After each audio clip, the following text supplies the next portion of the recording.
प्यारे बच्चों, online class में आज आप सभी का स्वागत है।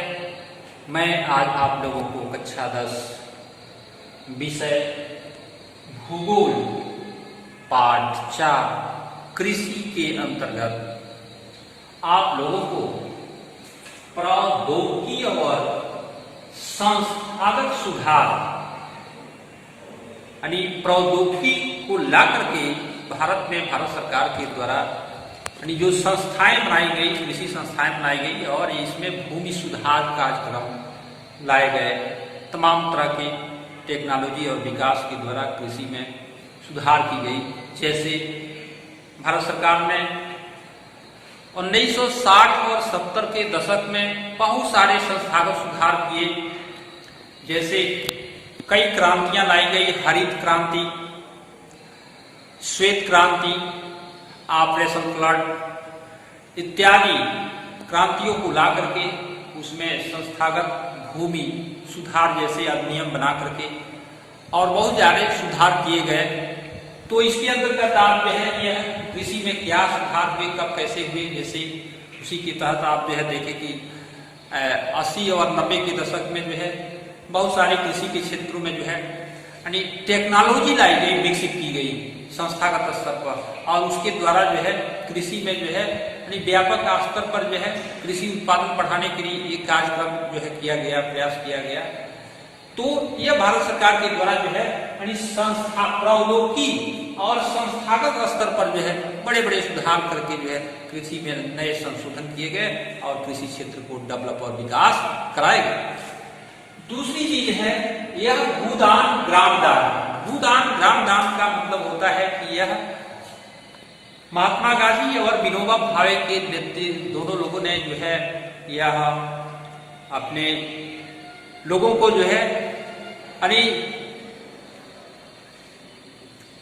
संदेश दे रहे थे, भाषण दे रहे थे और उसमें अपने विचारों से जो है लोगों को उत्प्रेरित करा रहे थे। उसमें कुछ जो है भूमिहीन लोग जो थे, इन लोगों से गांधी जी और विनोबा भावे से भूमि की मांग की कि हमको भूमि उपलब्ध कराया जाए और हम लोग जो है खेती करना चाहते हैं। इन्होंने कुछ आश्वासन कुछ कहा तो नहीं, लेकिन मतलब सोचा कि मतलब सरकार से कहा जाए कि सरकारी स्तर पर जो है इन जो भूमिहीन लोग हैं उनको जो है जमीन उपलब्ध करा करके और सरकारी स्तर पर जो है कृषि करने को कहा जाए, कराया जाए, ऐसी व्यवस्था कराया जाए। कहीं भाषण में विनोबा भावे बोल रहे थे और उसमें जो है एक ग्राम के ही जो है बड़े जमींदार थे, श्री रामचंद्र रेड्डी। श्री रामचंद्र रेड्डी जो थे वह उठ खड़े हो गए और जो गांव के या आसपास के लोग जो भूमिहीन थे उन भूमिहीनों को जो है अपना पूरा जो है ग्राम की जो भूमि थी, जमींदारी की भूमि थी, वह सब दान में जो है दे दिए किसानों को, भूमिहीनों को। तो इसको विनोबा भावे ने यह जो है भूदान आंदोलन, भूदान ग्रामदान आंदोलन के नाम से मतलब चले गए। इसको रक्तहीन क्रांति के नाम से भी जाना जाता है। अगला है वैश्वीकरण का कृषि पर प्रभाव। तो प्यारे बच्चों, ये वैश्वीकरण जब पूरा विश्व में यह नवीन टेक्नोलॉजी आ रही है और पूरा विश्व एक बाजार क्षेत्र में बढ़ रहा है, ऐसी स्थितियों में जो कृषि के ऊपर जो है क्या प्रभाव पड़ा, कृषि में कैसे क्या क्या प्रक्रियाएं आई, इसके अंतर्गत जो है आप इसको पढ़ेंगे और उसको जानेंगे कि मतलब इसमें क्या प्रभाव है। यह प्रभाव कोई मतलब आज आधुनिक नहीं है, पहले भी जो है आप देखे हुए कि जब भारत जो है यहाँ यानी उपनिवेशवाद था तो उसमें भी बहुत सारे जो है यानी अंग्रेज, डच, फ्रांसीसी यह सब आए, यहाँ भारत को अपना बाजार क्षेत्र बनाए, उसी के अनुसार जो है यहाँ कृषि करने को प्रेरित किए और जो है उसमें तमाम तरह के कुछ जोर जबरदस्ती भी करके जो है नील वगैरह की खेती जो करा रहे थे, जिससे भारत स्वतंत्रता आंदोलन जो है शुरू हुआ। अंग्रेजों के विरुद्ध वह नील की खेती कराते थे, कपास उगवाते थे अपने अनुसार। तो इन सब वैश्वीकरण का भी जो है प्रभाव पड़ता है और समय समय पर पड़ता ही रहा है। आज भी आप देख रहे हैं कि यानी कृषि सेक्टर जो है एक तरह से बहुत ही इतना विकास हो जाने के बाद भी भारत की जो कृषि है वह बहुत पिछड़ी हुई है। आज भी जो है कृषि के ऊपर कोई विशेष बहुत बड़ा जो है सरकार का बहुत ज़्यादा फोकस नहीं है। अब कुछ जो है परिस्थितियाँ बदल रही है, उसमें कुछ ध्यान दिए जा रहे हैं, लेकिन कृषि पर आज भी जो है बहुत कम खर्च किए जाते हैं। तो यह कृषि पर जैसे बढ़ती हुई वैश्वीकरण औद्योगिक क्षेत्र है उसका भी प्रभाव जो है काफ़ी पड़ता है। और इसको यह नहीं कहा जा सकता है कि मतलब वह प्रभावित नहीं है, वह उसका प्रभाव पड़ता है। और इसके बारे में जो है विशेष रूप से आपको मैं किताब के द्वारा अध्ययन कराऊंगा। प्रौद्योगिकी और संस्थागत सुधार।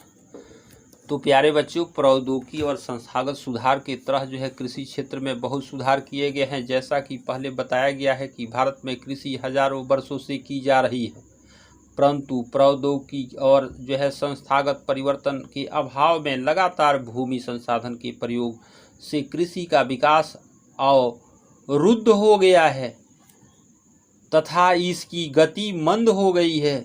सिंचाई के साधनों का विकास होने के उपरांत भी देश के एक बहुत बड़े भाग में अभी भी किसान खेती बाड़ी के लिए मानसून और भूमि के प्राकृतिक उर्वरक पर निर्भर हैं। बढ़ती हुई जनसंख्या के लिए महत्वपूर्ण चुनौती हैं। 60% से भी अधिक लोगों को आजीविका का प्रदान करने वाली कृषि में कुछ गंभीर तकनीकी एवं संस्थागत सुधार लाने की आवश्यकता है।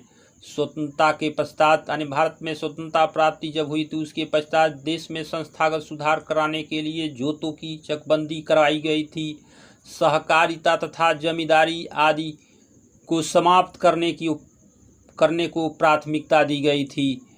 प्रथम पंचवर्षीय योजनाओं में भूमि सुधार मुख्य रूप से लक्ष्य रखा गया था।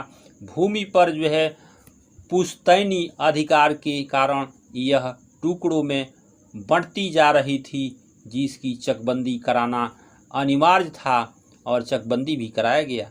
भूमि सुधार के कानून तो बने परंतु इसके लागू करने में ढील की गई और 1960 और जो है 1970 के दशकों में भारत यानी सरकार ने कई प्रकार के कृषि सुधारों की शुरुआत की और पैकेज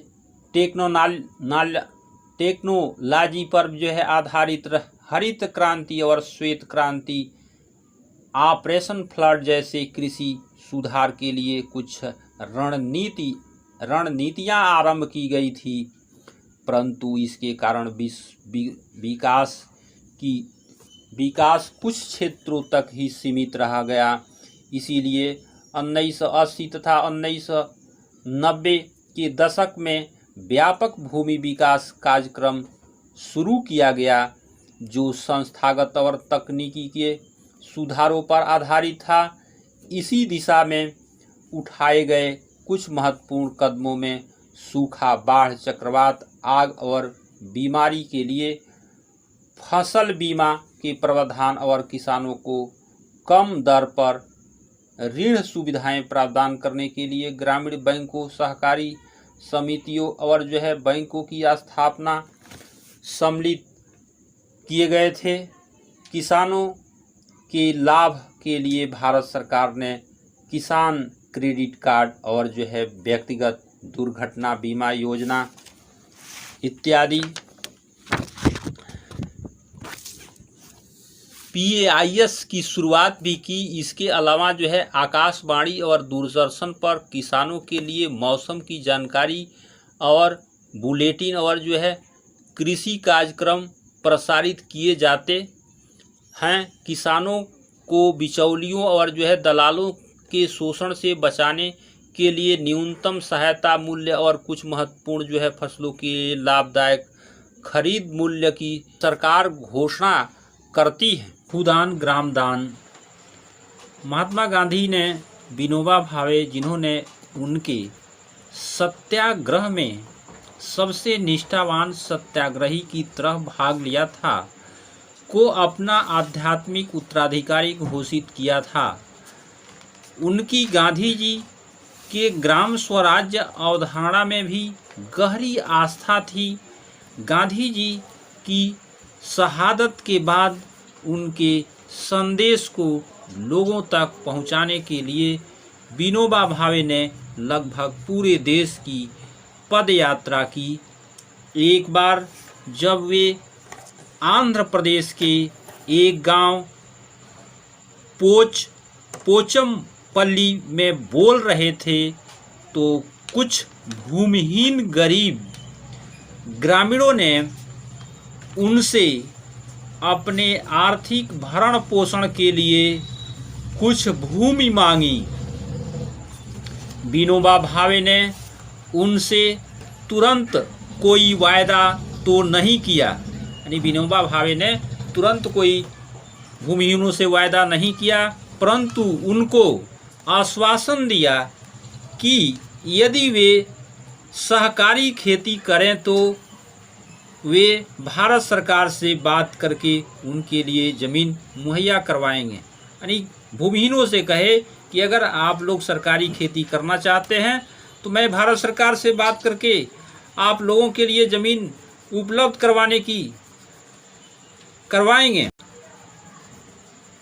समय जो है अचानक श्री रामचंद्र रेड्डी उस सभा से उठ खड़े हुए और उन्होंने 80 भूमिहीन ग्रामीणों को 80 एकड़ भूमि बांटने की पेशकश की। इसे भूदान के नाम से जाना गया और रामचंद्र रेड्डी को भूदान के नाम से जाना गया। बाद में विनोबा भावे ने यात्राएं की और अपना यह विचार पूरे भारत में फैलाया। तो प्यारे बच्चों, यह विचार जब पूरे भारत में फैलाया विनोबा भावे ने, कुछ जमींदारों ने जो अनेक गांवों के मालिक थे, यानी बड़े बड़े जो जमींदार थे, ज़मीन के जो मालिक थे, गांवों के मालिक थे, भूमिहीनों को पूरा गांव यानी दान में देने की पेशकश की कि मैं, यानी जो बड़े बड़े जमींदार थे पूरे गांव को ही जो है यानी भूमिहीनों में दान करने की, भूदान देने की पेशकश कर दी, बात रखी। इसे ग्राम दान कहा गया कि पूरे गांव की ज़मीन को ही भूमिहीनों में बांट दिया गया, दान कर दिया गया। परंतु कुछ जमींदारों ने तो भूमि सीमा कानून से बचने के लिए और कुछ भूमिहीन जमींदारों ने यानी भूमि की एक सीमा कानून बनी, निर्धारण, हदबंदी, जिससे बचने के लिए अपनी भूमि का एक हिस्सा दान किया था। विनोबा भावे द्वारा शुरू किए गए इस भूदान ग्राम दान आंदोलन को रक्तहीन क्रांति का भी नाम दिया जाता है। यानी बिना रक्त बहाए, बिना क्रांति किए जो है यानी यह काम शुरू हो गया बड़े स्तर पर जो है, तो इसीलिए रक्तहीन क्रांति के नाम से या ग्रामदान भूदान आंदोलन के नाम से भी जाना जाता है। इसी क्रम में बच्चों, आप लोगों को मैं कृषि की राष्ट्रीय अर्थव्यवस्था और रोजगार और उत्पादन में जो योगदान है उस पर भी मैं प्रकाश डालूंगा। तो आइए ये समझने की प्रयास कीजिए। कृषि भारतीय अर्थव्यवस्था की रीढ़ की हड्डी रही है, यानी भारतीय अर्थव्यवस्था में कृषि का बहुत बड़ा योगदान रहा है। इसीलिए कृषि को भारतीय अर्थव्यवस्था की रीढ़ की हड्डी कही जाती है।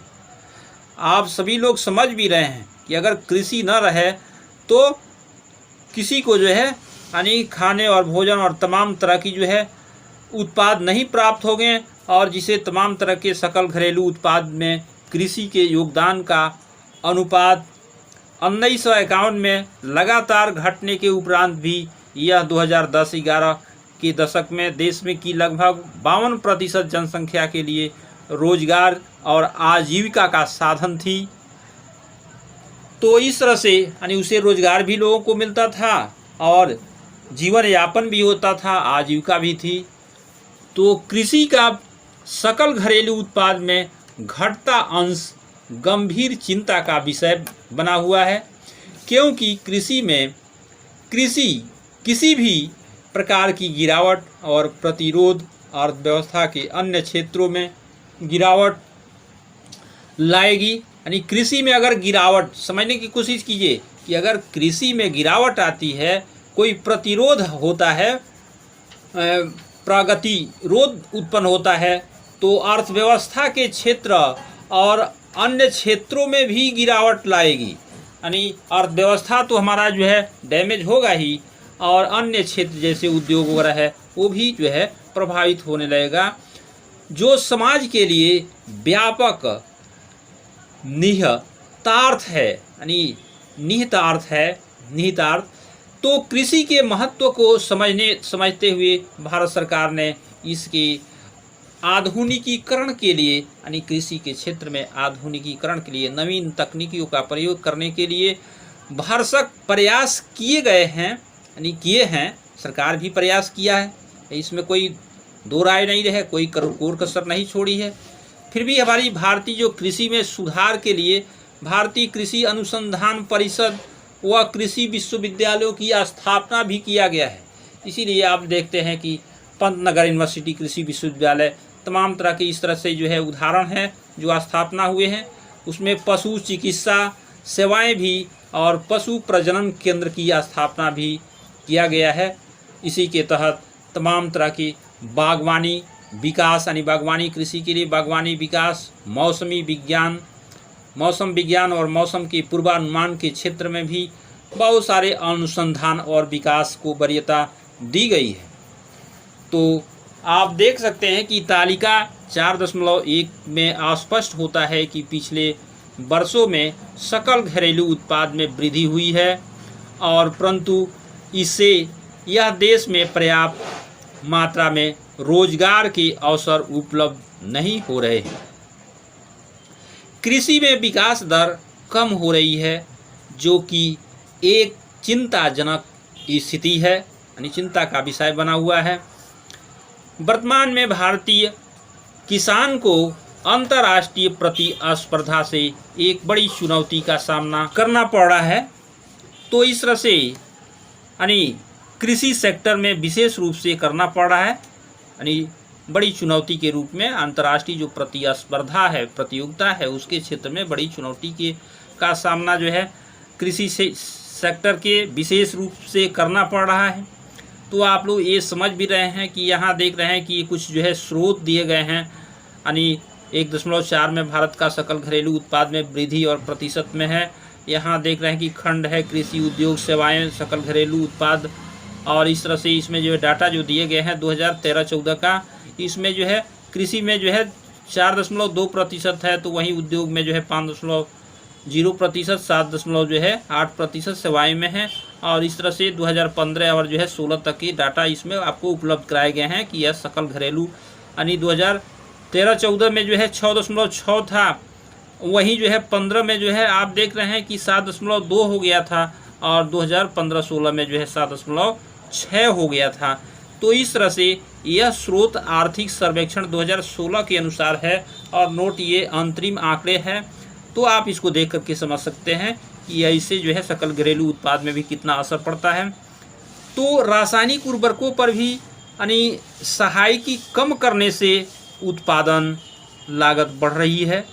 इसके अतिरिक्त कृषि उत्पादों पर एक तरह से देखा जाए तो आयात कर घटने से भी देश में कृषि पर हानिकारक प्रभाव पड़ा है। किसान कृषि में पूंजी निवेश कम कर रहे हैं, यानी किसान जो है हमारे भारतीय किसान वह कृषि में पूंजी को कम निवेश कर रहे हैं, जिसके कारण यानी जिसकी वजह से कृषि में रोजगार घट रहे हैं, यानी रोजगार के अवसर कम हो रहे हैं। अब बात यहाँ है कि देश के अनेक राज्यों में किसान आत्महत्याएं क्यों कर रहे हैं।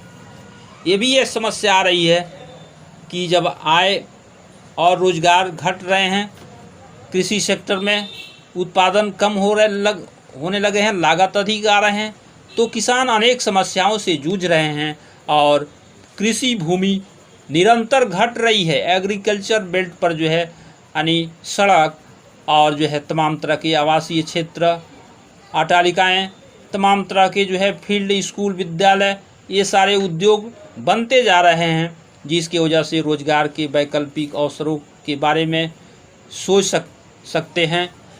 अगर देखा जाए तो इसे बहुत बड़ी समस्याएं उत्पन्न हो रही है और लोगों में जो है तमाम तरह के असंतोष भी जो है बढ़ रहे हैं। वैश्वीकरण का कृषि पर प्रभाव। तो अब आपको मैं वैश्वीकरण पर कृषि के प्रभाव के बारे में बताऊंगा कि वैश्वीकरण का जो कृषि पर क्या प्रभाव पड़ा है।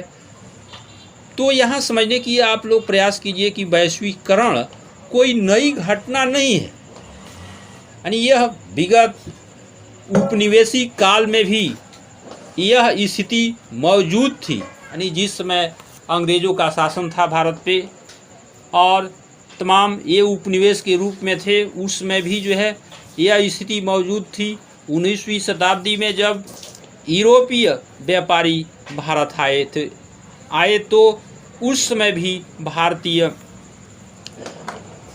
मसाले विश्व के विभिन्न देशों में निर्यात किए जाते थे। यानी जब ये विदेश के लोग जो आए भारत में व्यापार करने के लिए, यूरोप के लोग, तो उस समय मसाले जो है भारत के विश्व में जो है विभिन्न देशों को निर्यात किया जाता था, भेजा जाता था भारत से जो है। और दक्षिण भारत में जो है किसानों को एक फसलों को, यानी इन फसलों को उगाने के लिए प्रोत्साहित भी किया जाता था। यानी किसानों को दक्षिण भारत में, यानी दक्षिण जो भारत है आपका जो है, जिसमें जो है केरल, कर्नाटक, उड़ीसा, आंध्र प्रदेश, महाराष्ट्र वगैरह है, गुजरात वगैरह, इसमें क्षेत्रों में जो है किसानों को इस फसलों को उगाने के लिए प्रोत्साहन भी किया जाता था। आज भी गर्म मसाले भारत से ही निर्यात किए जाने वाले मुख्य वस्तुओं में शामिल है। यानी जो भारत की मुख्य वस्तु जो है निर्यात किए जाते हैं, उसमें गरम मसाला भी महत्वपूर्ण स्थान रखता है। ब्रिटिश काल में देखा जाए, यानी जब अंग्रेज़ों का काल भारत में था, अंग्रेज व्यापारी भारत के कपास क्षेत्र की ओर आकर्षित हुए थे। यानी जो अंग्रेज व्यापारी थे, जहां कपास उगाया जाता था भारत में, उसके क्षेत्रों में जो है आकर्षित काफ़ी हुए थे। भारतीय कपास को ब्रिटेन में सूती वस्त्र उद्योगों के लिए कच्चे माल के रूप में निर्यात किया गया। यानी कच्चे माल के रूप में, यानी ब्रिटेन को जो है सूती वस्त्र उद्योगों में जो है कपास निर्यात किया गया।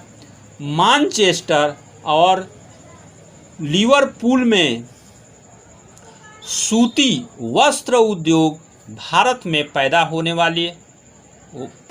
होने वाली उत्तम किस्म की कपास की उपलब्धता पर फली फूली आपने 1917 में बिहार में हुए चंपारण आंदोलन के बारे में भी पढ़ा होगा कि इसकी शुरुआत इसीलिए हुई कि इस क्षेत्र के किसानों पर नील की खेती करने के लिए दबाव डाला गया था। नहीं, पश्चिमी चंपारण के किसानों के ऊपर अंग्रेजों के द्वारा नील की खेती करने के लिए दबाव डाला गया था, बलपूर्वक बल का प्रयोग किया गया था। नील ब्रिटेन के सूती वस्त्र उद्योगों के लिए कच्चा माल था, कच्चे माल के रूप में प्रयोग किया जाता था। ये किसान इसलिए भड़के क्योंकि उन्हें अपने उपभोग के लिए अनाज उगाने से मना कर दिया गया था। यानी अंग्रेजों के द्वारा, यानी कि अपने भूमि पर जो है पश्चिमी चंपारण में अनाज जो उगाते थे किसान, उसे रोक करके, मना करके और नील की खेती करने के लिए जबरन जो है दबाव डाला जा रहा था। 1990 के बाद वैश्वीकरण के यानी तहत भारतीय किसानों को कई नई चुनौतियों का सामना करना पड़ा, यानी नई चुनौतियों का सामना करना पड़ रहा था।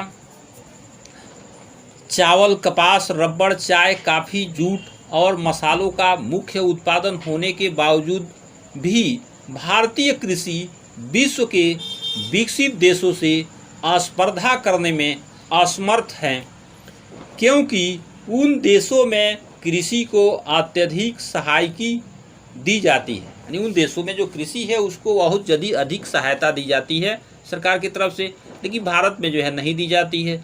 इसी वजह से यह स्पर्धा में जो है असमर्थता है तो इस तरह से आप समझ सकते हैं कि यह कितनी जो है मतलब इसमें यानी प्रतिस्पर्धा सामना करना पड़ता है। यहाँ आप देख रहे हैं कि यह विभिन्न तरह के जो है यानी फल फ्रूट्स जो है इसमें दिखाए गए हैं जो है ये, तो इसको भी देख करके आप चित्र में समझ सकते हैं। यहाँ आप देख रहे हैं कि चित्र में 4.16 में सागौन की क्लोन का ऊतक संवर्धन भी दिखाया गया है। इसको भी आप अच्छी तरह से देख करके समझ सकते हैं। आज भारतीय कृषि दोहरे पर है, यानी जो आज का भारतीय कृषि है वह दोहरे मापदंड पर चल रही है। भारतीय कृषि को सक्षम और जो है लाभदायक बनाना है, यानी भारतीय जो कृषि है उसको काफ़ी सक्षम बनाना है अपने आप में और मजबूत बनाना है, लाभदायक भी बनाना है। तो सीमांत और छोटे किसानों की स्थिति सुधारने पर विशेष जोर देना होगा। हरित क्रांति ने लंबा चौड़ा वायदा किया है, यानी जो हरित क्रांति है उसमें हरित क्रांति के क्षेत्रों में जो है लंबा चौड़ा वायदा भी किया गया है, परंतु आज भी यह कई विवादों से घिरी हुई है, अभी बाहर नहीं निकल पाई है। यह आरोप भी लगाया जाता रहा है कि हरित क्रांति के दौरान बच्चों हरित क्रांति के दौरान रसायनों के अधिक प्रयोग जल भृतों के सूखने और जैव विविधता विलुप्त होने के कारण भूमि का निम्नीकरण हुआ है। आज जिन क्रांति संकेत शब्द हैं, यानी जिन क्रांति क्रांति यानी जिन क्रांति जो की गई है, यानी जिन की में ही जो है कन्वर्जन किया जा रहा है, बदला जा रहा है, और जिन क्रांति के संकेत शब्द हैं जिसमें जनिक इंजीनियरिंग सम्मिलित किया गया है। यानी जनिक इंजीनियरिंग का मतलब है बीजों की नई संकर किस्मों का आविष्कार करना। तो बच्चों आप समझ रहे होंगे कि जीन क्रांति के संकेत के अंतर्गत यह जनिक जो है इंजीनियरिंग को सम्मिलित करके और बीजों को नई संकर किस्मों का आविष्कार करके शक्तिशाली पूरक के रूप में जानी जाती है। इस तरह से आप समझ सकते हैं कि विकसित एवं विकासशील देशों में जो यह 4.17 चित्र में जो है आपको दिखाया गया है कि कीटनाशकों के भारी उपयोग से संबंधित समस्याएं भी सामने आ रही है। क्या आप भारत में व्यापक रूप से प्रयुक्त जीन संशोधित बीज का नाम बता सकते हैं? वास्तव में आप देख सकते हैं कि यहाँ पे कार्बनिक कृषि का आज अधिक प्रचलन हो रहा है, यानी जो कार्बनिक कृषि है उसका अधिक से अधिक प्रचलन किया जा रहा है, क्योंकि यह उर्वरकों तथा कीटनाशकों जैसे कारखानों में निर्मित रसायनों के बिना की जाती है। इसीलिए पर्यावरण पर इसका नकारात्मक प्रभाव नहीं पड़ता है। कुछ अर्थशास्त्रियों का यह भी मानना है कि बढ़ती हुई जनसंख्या के कारण घटते आकार के जोतों पर यदि खाद्यान्नों की खेती ही होती रही तो भारतीय किसानों का भविष्य अंधकारमय हो जाएगा। भारत में लगभग 83.3 करोड़ लोग लगभग 25 करोड़ हेक्टेयर भूमि पर निर्भर रहते हैं, उसी से उनका जीवन यापन चलता है। इस प्रकार एक व्यक्ति के हिस्से में औसतन आधा हेक्टेयर से भी, यानी एक व्यक्ति के हिस्से में आधा हेक्टेयर से भी कम कृषि भूमि आती है, अनुपात देखा जाए तो। भारतीय किसानों को सस्यावर्तन करना चाहिए, फसल चक्रों में परिवर्तन करना चाहिए और खाद्यान्नों के स्थान पर कीमती फसलें भी उगानी चाहिए। यानी जो खाद्यान्न उगाते हैं उनके स्थान पर कुछ कीमती जो फसलें हैं उनका भी कृषि शुरू करना चाहिए, उसको भी उगाना चाहिए। इसीलिए यानी इससे आमदनी अधिक होगी। जब यह मुद्रादायनी फसलें, कीमती फसलें उगाई जाएगी तो आमदनी अधिक हो सकती है। पर्यावरण निम्नीकरण में कमी आएगी। फलों, औषधियों, पौधों, बायोडीजल फसलों,